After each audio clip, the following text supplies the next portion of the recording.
Welcome to FFCC's Off the Menu with me, Minnie Jacob. Today, the guest that I have is someone with over 20 years of experience in the industry. During that time, she has been with some of the biggest brands in the F&B industry, right from Unilever to Yum, Domino's, and now is the marketing director EMEA with Subway. Meet Zainab Elamrawy.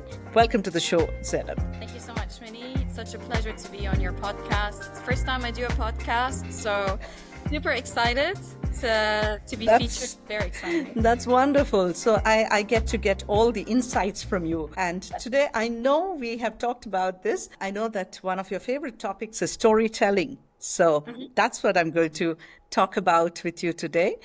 So storytelling is such a buzzword. And how has your definition of it evolved over your career, and what does it mean for you today? Excellent question, Minnie. And yes, storytelling is one of my favorites when it comes to building the brand, because as I'm all about building the brand for the future, and not less, but again, short-term transaction drivers are quite important for the brand, but it's very important that a brand really looks at the future and what it actually stands for. So initially, a narrative or storytelling was all about having a hero, a conflict, and a resolution.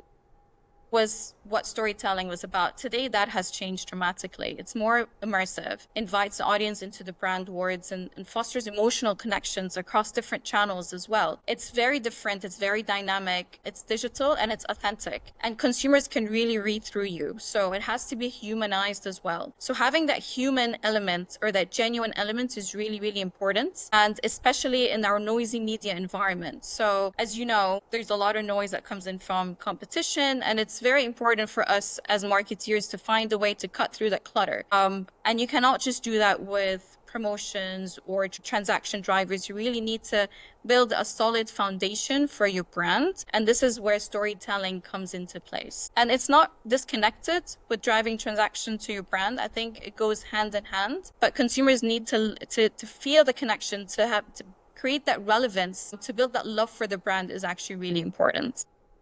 Right. And then, of course, there must always be that pressure or the balance between the long-term brand equity and the short-term pressures that you face. So have you had any such moment that you can walk us through when you have to fight for the long-term brand equity despite the short-term pressures?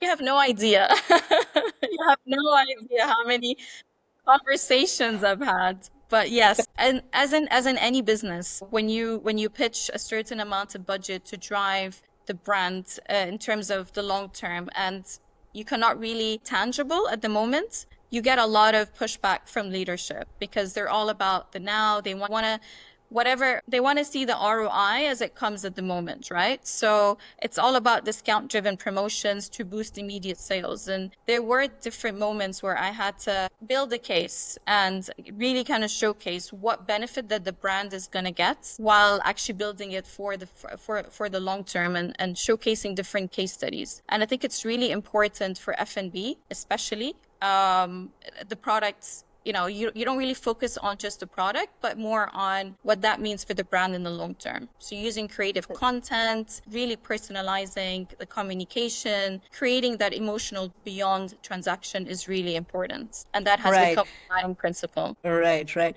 But there must be some kind of KPIs or some signals apart from the regular sales figures that you must be using that to know whether a brand story has truly landed. So what kind of signals or KPIs do you use? Absolutely. So as I mentioned earlier, storytelling is not something that you can see immediate results at the moment, right? It takes time for it to build. So for that, you need a combination of qualitative and quantitative. So we kind of look at conversion metrics in a point in time as well. Did the storyline campaign lead to increased, let's say, signups or trials or sales if it's actually linked to a product? You look at sentimental KPIs as well, perception metrics. You look at loyalty, favorability. You do a brand health kind of check, right? To understand whether it has landed and consumers are actually accessing the brand a little bit more. But it's more of a qualitative and it's more of an over time KPI rather than immediate results that you can actually measure at the moment. And that is really, really hard to pitch in with men because at the end of the day, they want to see the now. They want to see the results coming out at the moment. So yeah. Right. So, yeah, the fact that it's qualitative more than quantitative must be making your life that much more difficult, right? Exactly. Yeah. So, what do you wish that more brands dared to do when it comes to, stories with longevity? So longevity comes from rooting your story into a timeless brand truth, right? And evolving it over time. So if the brand truth is not there, then your whole story is not going to land with the consumers at all. And I've seen different kind of campaigns where longevity and the brand truth has evolved over time and really stuck with the consumer. So for example, you have the Coke campaign, right? Which was launched in 2014, I believe, which is share a Coke with your partner. So that campaign was a global campaign that went across different markets, and it has landed quite nicely with the consumer because it's so personalized, and it just stems from the right brand insights, right? That consumers love that. They love that. They love being part of understanding that the brand really kind of listens to them, and it's just so personalized. So that's what consumers are definitely looking at. So it has to really stem from a brand truth, and you have to be true to the brand as well. So it's all about the brand purpose. Absolutely. So, have you ever had a situation where, I mean, I'm sure with campaigns or storytelling where you have those butterflies in your stomach before it goes out, wondering whether it'll actually be appealing to the customers? Yes, 100%. Again, that goes across everything that you do on a daily basis. It's not just about storytelling. It goes across product launches. It goes across campaigns when you launch. Despite how much research and how much planning you've done previously, there is always a moment where you're like, is this going to fly? Is this going to go viral? Am I going to get any pushbacks? And I think it's very important that we make sure that we do the due diligence beforehand. We make sure that it's rooted in insights. It's rooted in research. We capture the right tone, the emotion, the authenticity is there, because consumers can see right through you. If you're not true to what you're saying, if you're not authentic, they will just definitely either avoid you and go to another brand, or they will, say nasty things about you. And this is the last thing that anyone would want to. Absolutely. No, and consumers are getting more and more discerning. You can't Yeah, fool them any longer, right? absolutely. Or is there any small mundane detail that you obsess over that you feel that makes or breaks a brand narrative for you? That's a very good question as well. I think it's a couple of things together, right? It's not just a one size fits all. As I mentioned earlier, you really have to stay true to your purpose. So every story you tell should tie back to your brand core identity. You have to be really authentic about what you're trying to portray to the consumer. You have to really humanize the narrative as well, right? So the more that you feature real people, whether it's customers or employees or producers, whatever audience it is, audience can actually relate back to you. So especially in F&B, if you talk about the origin of your products, if you talk about, I don't know, the different suppliers that you're using, or, localizing it, all of this personalization and humanization of the narrative really touches back to your brand. And we've seen that with McDonald's when they had an open kitchen, or when they had a platform where they invited consumers to really, talk about what McDonald's is about. And they started all the way from farm to fork. That kind of evidence or that kind of experience is something that consumers are looking for. And you have to blend between short-term and long-term goals. So this constant struggle with management is something that I'm sure is not easy, and a lot of us as marketeers, we go through a lot. But it's very important that we really kind of emphasize the importance of building the brand for the future and not just for the long term. Because if something happens, right? For example, we have an example of COVID, right? Brands that had this emotional connection with the consumer were able to survive the pandemic. But other brands who were more on transactional, I don't know, just focused on the now, on the promotions and promotion driven, did not create that human connection with the consumer, completely died. So it's very, very important to keep that balance in between. 100%. Right. Yeah. So what would you say you have personally unlearned about storytelling since like the beginning of your career or over the years? Okay. Good. Very good question, Minya. I like your questions, by the way.